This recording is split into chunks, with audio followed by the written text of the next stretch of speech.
ચાલો 8051 માઇક્રોકન્ટ્રોલરની દુનિયામાં એક ઊંડી ડૂબકી મારીએ.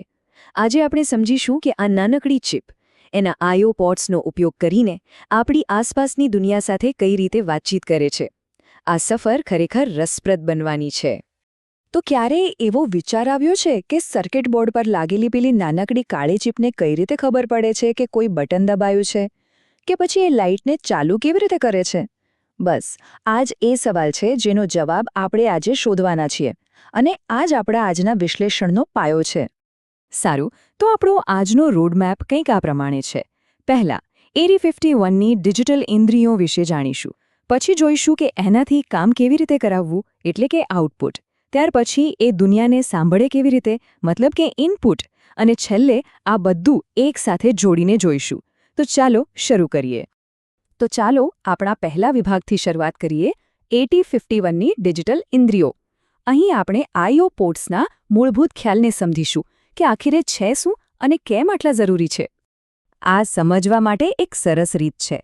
માની લો કે 8051 ચિપ એક ખોખામાં બંધ મગજ છે. તો હવે સવાલ એ થાય કે એ બહારની દુનિયા સાથે સંપર્ક કેવી રીતે કરશે? બસ એના માટે જ છે આઈઓ પોર્ટ્સ. આ પોર્ટ્સ એના હાથ, કાન અને અવાજ જેવું કામ કરે છે. એના દ્વારા જ એ દુનિયાને અનુભવી શકે છે અને એના પર અસર પણ કરી શકે છે. ઠીક છે, તો 8051 વિશે કેટલીક મુખ્ય વાતો જાણી લઈએ. એમાં 4 સમાંતર આઈઓ પોર્ટ્સ હોય છે: P0, P1, P2 અને P3. અને સૌથી મજાની વાત એ છે કે દરેક પોર્ટ 8 બીટ પહોળો છે. હવે આ 8 બીટનો શું મતલબ છે એ આપણે હમણાં જ જોઈશું. અને હા, એને ઇનપુટ કે આઉટપુટ બંને રીતે વાપરી શકાય છે. આ જ તો એની ખરી તાકાત છે. તો 8 બીટ પહોળોનો મતલબ શું? સીધી વાત છે. એનો અર્થ એ છે કે દરેક પોર્ટ એકસાથે 8 અલગ અલગ વસ્તુઓને કંટ્રોલ કરી શકે છે અથવા એની પાસેથી માહિતી મેળવી શકે છે.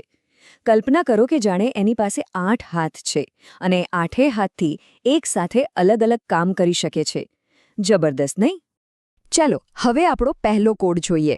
આ જુઓ, P1 = 0FXF. આ એક નાનકડી લાઈન છે પણ બહુ જ પાવરફુલ છે. આ કમાન્ડ શું કરે છે? એ પોર્ટ 1ની બધી જ 8 પિનને એકસાથે હાઈ કરી દે છે. હવે આ 0FX શું છે? એ હેક્સાડેસિમલમાં લખેલું છે, જેનો બાઇનરીમાં મતલબ થાય છે 8 વખત 1. સિમ્પલ ભાષામાં કહીએ તો 8 સ્વિચ એકસાથે ઓન. સારું, તો બેઝિક્સ તો ક્લિયર થઈ ગયા. હવે ચાલો બીજા વિભાગ તરફ આગળ વધીએ. કાર્ય કરાવવું. હવે આપણે એ જોઈશું કે આ માઇક્રોકન્ટ્રોલર પાસે ખરેખર કોઈ કામ કેવી રીતે કરાવવું, એટલે કે આઉટપુટની શક્તિને સમજીશું. અહીં સ્ક્રીન પર જે કોડ છે એ એક નાનકડી એલઈડીને ચાલુ અને બંધ કરવા માટેનો છે.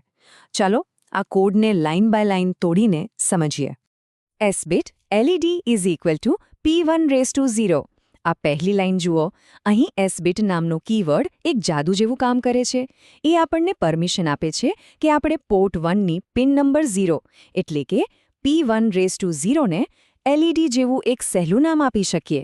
આનાથી આપણો કોડ એકદમ સાફસૂથરો અને સમજવામાં સરળ બની જાય છે. હવે આગળનું કામ તો એકદમ સીધું જ છે. જ્યારે આપણે લખીએ LED = 1, ત્યારે એ પિન પર વોલ્ટેજ હાઈ થઈ જાય છે અને આપણી LED ચાલુ.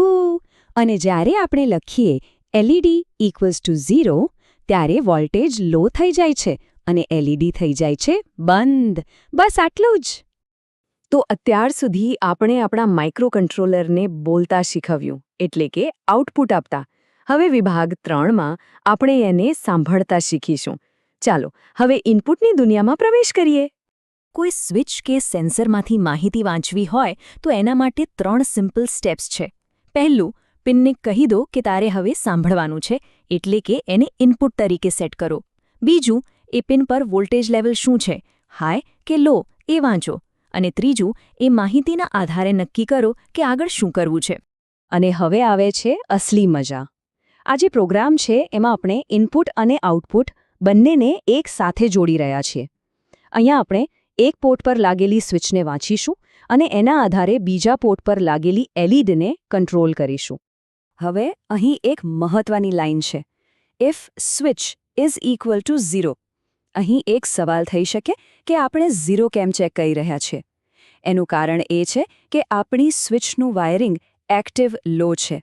આનો સીધો મતલબ એ છે કે જ્યારે સ્વિચ દબાવવામાં આવે ત્યારે એ પિનને ગ્રાઉન્ડ સાથે જોડે છે અને વોલ્ટેજ થઈ જાય છે લો, એટલે કે 0.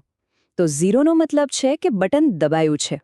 અને હવે આપણે પહોંચી ગયા છીએ આપણા અંતિમ અને સૌથી દમદાર વિભાગમાં, બધું એક સાથે જોડીએ. અહીંયા આપણે એકમાંથી અનેક પર જઈશું અને પોર્ટ લેવલ પ્રોગ્રામિંગની અસલી તાકાતનો અનુભવ કરીશું. જરા આ સ્ક્રીન પર નજર કરો.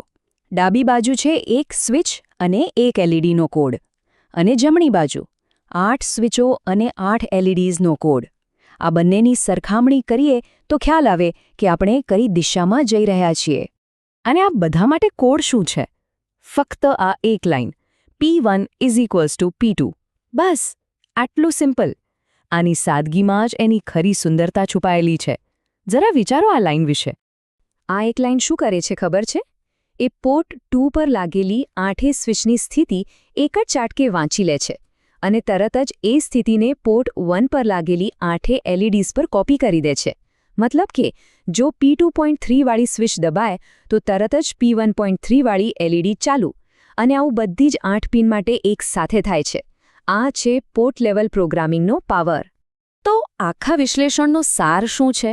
પહેલું, પોર્ટ્સ એ આપણા કોડ અને ભૌતિક દુનિયા વચ્ચેનો પુલ છે. બીજું, 1 અને 0 લખીને આપણે કોઈપણ ડિવાઇસને ચાલુ બંધ કરી શકીએ છીએ. ત્રીજું, આપણે પિનની સ્થિતિ વાંચીને સ્વિચ જેવી વસ્તુઓ પાસેથી ઇનપુટ લઈ શકીએ છીએ. અને ચોથું, અને સૌથી મહત્વનું, કોડની માત્ર એક જ લાઇનથી આખા 8 બીટ પોર્ટને કંટ્રોલ કરી શકાય છે.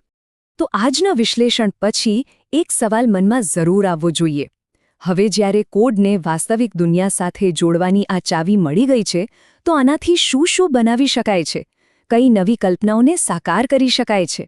આ વિચાર સાથે જ આજનું વિશ્લેષણ સમાપ્ત કરીએ છીએ.